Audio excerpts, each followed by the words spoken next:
बदीन ज़िले में हिकु दफ़ो ॿीहर पाणी खोट पैदा थी वई आहे। बदीन में पाणी खोट ख़िलाफ़ फिशर फोक फोरम पारां पीर चौक ते धरणो हयो वियो आहे, जंहिं सबबि ट्रैफ़िक मुअत्तल आहे। धरणे में साहिली पट्टी जे मुहाणनि समेत औरतुनि ऐं ॿारनि जे वॾे अंग बि शिरकत कई आहे। मुख़्तलिफ़ सियासी समाजी जमायतुनि जे अॻवाननि ऐं कारकुननि बि धरणे में शिरकत कई आहे। अॻवाननि जो चवणु आहे त बदीन ऐं भरपासे में पीअण जे पाणी जी अड़हून सबबि रहवासी अज़ाब में मुब्तला आहिनि। बदीन वासी हिकु दफ़ो ॿीहर पाणी खोट खे मुंहुं ॾियनि पिया।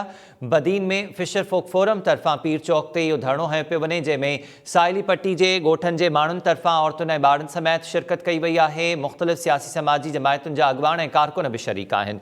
तफ़सील मालूम कयूं था टाइम न्यूज़ जे रिपोर्टर हमीद सुमरो खां। हमीद, वधीक आगाह कजो। छो भला करबला उबड़ाईंदड़ नावरनि सां गॾु बदीन जे हज़ारे माण्हुनि जो फिशर फोक फोरम जी अॻवानी में पीर चौक बदीन ते धरणो हुयो वियो आहे। पाकिस्तान फिशर फोक फोरम जे धरणे सबबि कराची, बदीन, हैदराबाद, बदीन समेत थरकोल वारो थरपारकर, मिठी, कराची, हैदराबाद मुकमल रोड बंदि थी वियो आहे, जंहिं ते सभिनी पासनि खां सवे गाॾियूं बीठी वयूं आहिनि।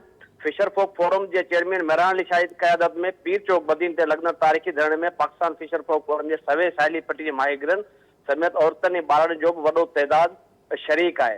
मुख़्तलिफ़ सियासी पार्टियुनि SUP, सिंध तरक़ी पसंद पार्टी ऐं मिर्ज़ा ग्रुप, बदीन बचायो तहरीक जा अॻवान बि शरीक आहिनि। फिशर फोक फोरम जे पीअण वारे पाणी जी खोट ख़िलाफ़ लॻल धरणे में मुख़्तलिफ़ सियासी समाजी पार्टी जा अॻवान कारकुन वॾे तइदाद में शिरकत जो सिलसिलो अञा ताईं जारी आहे। वॾे तइदाद में काफ़िला अची रहिया आहिनि। जी शफ़ी, आगाह कजो, कहिड़नि इलाइक़नि में पाणी खोट आहे बदीन में सभ खां वधीक?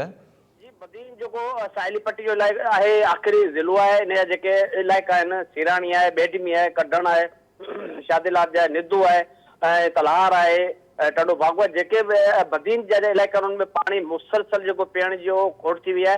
ऐं सूरत हाल इहा आहे जो हाणे जेको माण्हू त उन सभु मरी रहिया आहिनि, पर हाणे चौपायो माल आहे, पखी पखण जेके आहिनि उहे बि जेको उन सबबि शफ़ी, इन इलाइक़नि में अक्सर करे जर खारो हुजे थो ऐं शाखुनि में जेका जीअं मां ॿुधायो त पाणी जी खोट आहे, त माण्हू इंतज़ाम कीअं कनि था पीअण जे पाणी जो?